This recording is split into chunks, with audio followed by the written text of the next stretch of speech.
On the national stage, the U.S. Senate passed President Trump's big, beautiful bill today with Vice President Vance casting the tie-breaking vote. The big push from Republicans now is to get the bill to the president's desk by July 4th.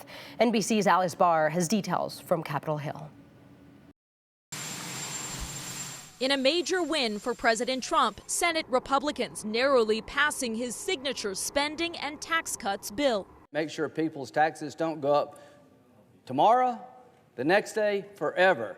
The president worked the phones to convince holdout Republicans. I think it would be very wise for them to get on board. While senators set a new vote-a-rama record, introducing unlimited amendments all night long before the final vote. The bill as amended is passed. Proposed changes repeatedly shot down, including one from Republican Susan Collins, to increase taxes on the ultra-wealthy in order to boost funding for rural hospitals. When these facilities close their doors, the people they serve are often left behind without access to health care. Democrats say Republicans are creating the danger to rural health care through Medicaid cuts and not going far enough to fix it. It is a Band-Aid on an amputation.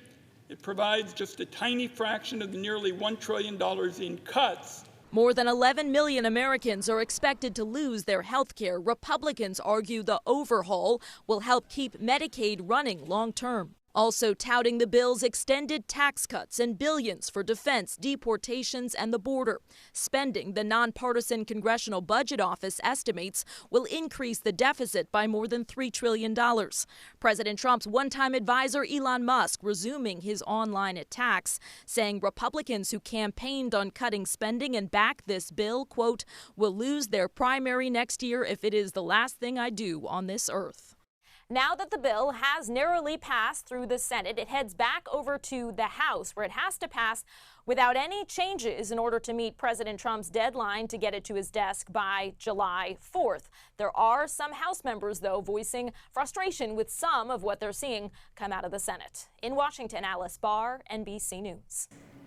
We're seeing local reaction today from Idaho lawmakers. In a statement today, U.S. Senator Mike Crapo said, quote, with the bill's passage, the United States Senate is fulfilling President Trump's promise to secure the border, fortify our national defense, and unleash American energy, end quote. He goes on to say that the legislation also prevents the biggest tax hike in U.S. history from ever happening and would offer tax relief to hardworking families.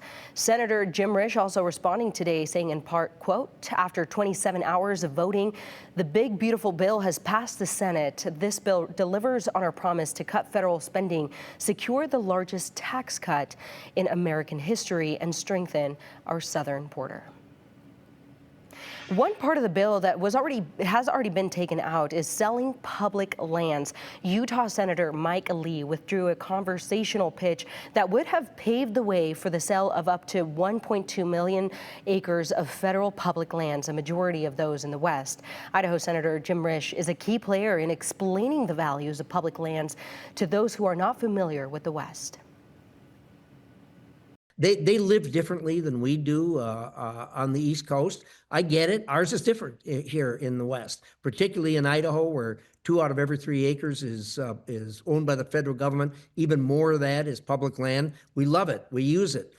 We cherish it greatly, and we're gonna fight to the mat to protect it. It's always a difficult lift getting them to the point we need to get them to, but we usually do.